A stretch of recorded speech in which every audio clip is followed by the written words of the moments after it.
My name is Rosario Ybarra, but my friends and coworkers call me Rosie.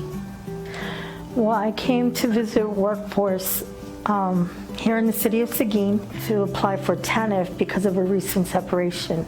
It got really ugly for a little bit and I just felt useless. I felt hopeless. I felt like there was no way out of this. We're struggling and we're begging for help everywhere. And so I said, I need to stand on my own 2 feet. And so I started taking this seriously. And I started to really apply effort and really try to apply for a job. And then I was getting encouragement from Patsy and from Regina. My name is Patsy Thorstensen. I am a SNAP career counselor at Seguin, the Workforce Solutions in Seguin. When I first met Rosario, it was when I was in the front desk.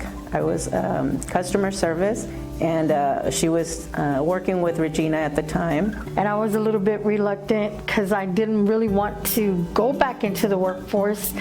I was scared that it had been so long that I wouldn't be able to cope with being in a work-related environment. And so Regina came and she spoke with me and she told me what they expected, and she told me what I can expect to get from this program.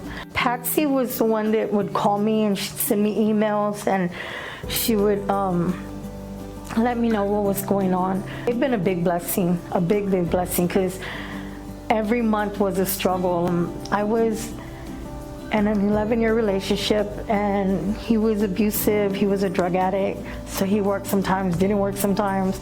And 1 year we jumped to 19 different homes before I said, I'm done, I quit, I can't do this with you no more. Patsy made sure that I would come every week to get my gas card so that I could run around looking for jobs and stuff. And like the front staff office was awesome. Like they always had smiles on their face. They always made me feel comfortable and welcome. And I didn't feel that shame that I'd been hiding. We always kept in contact and communicated with each other. And some days were rough days, and sometimes she would come in really down. They've been really helping me to succeed, but Patsy had a lot to do with it. Like every time that I needed anything, I could reach out to her and she would answer and she would help me out with what I needed. We tried to encourage her, tell her you got this, you're gonna be okay, you're eventually gonna get to where you wanna go. With their encouragement, I started applying for jobs.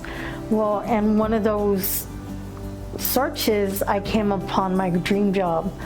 And I applied for it, and it took about a month, but I finally got into that job. I am the center director for the Head Start here in Seguin.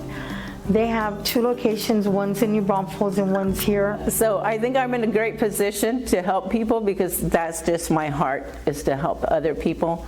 So, but I think it's an amazing way that we're able to help people, because we know, especially when we know their situation and what they're going through, it's always a good feeling to be able to help somebody else out,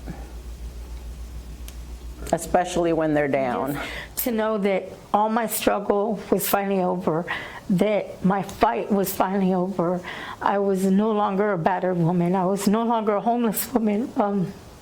I'm sorry. I was no longer homeless. I was no longer battered. I was no longer humiliated. I was finally my own person. I could be somebody my daughter was proud of. To me, relying on myself and figuring things out has been empowering. So when I finally got my dream job, everything just fell in place. And I was just beyond excited. I didn't even know if I could contain so much happiness because it'd been so long since I felt that strong and empowered. So I'm having to kind of readjust to everything, but it came out at the perfect time because now I'm readjusting to the new position, to the new center, to the new household environment, to the new arrangements that I have, and it's just a very exciting time in my life. I do want to thank Monica and Patsy. Monica was very encouraging. Every time I would come in, she would say, did you hear anything yet? Did you get the job yet? Because she knew how excited I was about it. And I'd be like, no. She's like, no, you got it. You're going to get it. Don't worry. Don't worry. Don't be discouraged. And she was like my main cheerleader every time I walked in. And so I really want to thank her for that. And then Patsy, of course, would always call out or reach out to me and say, hey, don't forget this, don't forget that. And then Regina, I know she's extremely busy, but whenever she could give me some time, she would. If I would ask, can I speak to you? She would do it. So all three were very encouraging, and they made me feel like I can do anything. And that was an awesome feeling to have.